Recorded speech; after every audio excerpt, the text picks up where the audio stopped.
L'ancien président de la République démocratique du Congo, Joseph Kabila, a été inscrit ce jeudi 30 avril sur la liste des Specially Designated Nationals, SDN, de l'Office of Foreign Assets Control, l'OFAC, rattaché au département du Trésor américain, dans le cadre du programme DR Congo.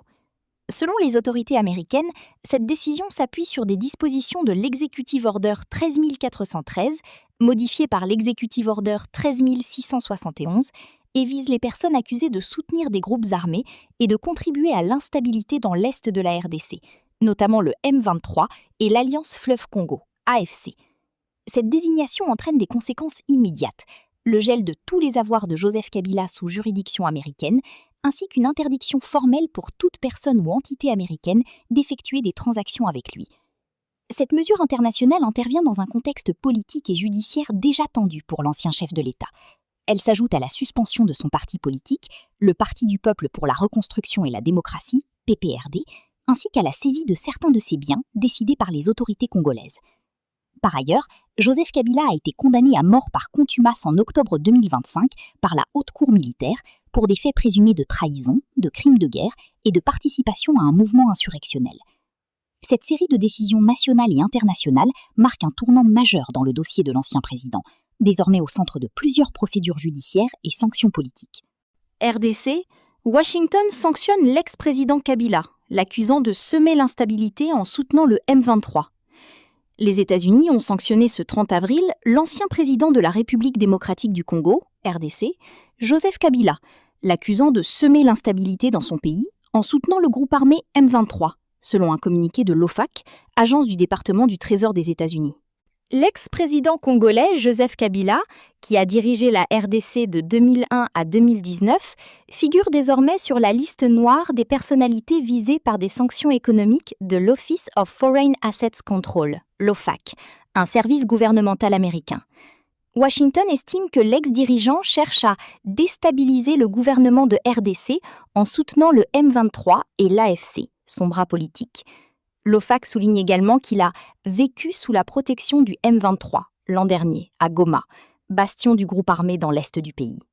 Aujourd'hui, l'Office of Foreign Assets Control, OFAC, du département du Trésor des États-Unis, a imposé des sanctions à l'encontre de l'ancien président de la République démocratique du Congo, RDC, Joseph Kabila, pour son rôle dans le soutien au mouvement du 23 mars, M23, et à l'Alliance Fleuve Congo, AFC. Le M23 est un groupe armé soutenu par le Rwanda, opérant dans l'est de la RDC, et l'AFC agit comme sa coalition politico-militaire, cherchant à renverser le gouvernement de la RDC.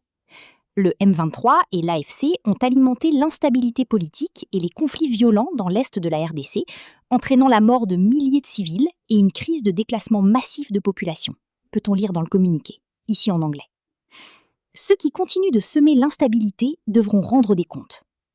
Le 30 septembre 2025, la justice congolaise l'avait condamné à mort par contumace pour complicité avec le groupe armé M23, soutenu par le Rwanda. Quelques semaines plus tard, Kigali et Kinshasa avaient signé à Washington un fragile accord de paix, sous l'égide de l'ancien président américain Donald Trump. Le président Trump œuvre en faveur de la paix en République démocratique du Congo et a clairement indiqué que ceux qui continuent de semer l'instabilité devront rendre des comptes, a déclaré Scott Bessent, le secrétaire américain au Trésor supervisant l'OFAC, cité dans le communiqué. Cette mesure soutient les historiques accords de Washington pour la paix et la prospérité, négociés par les États-Unis et signés par les chefs d'État de la RDC et du Rwanda le 4 décembre 2025. Ces accords incluent un engagement à faire avancer un cadre d'intégration économique régionale visant à développer le commerce et les investissements, à renforcer la transparence dans les chaînes d'approvisionnement en minerais critiques et à ouvrir la voie à davantage d'investissements dans la région, ajoute le communiqué. En quoi consistent les sanctions ? Les sanctions américaines entraînent le gel des éventuels avoirs de Joseph Kabila aux États-Unis et interdisent aux entreprises et citoyens américains toute transaction avec lui.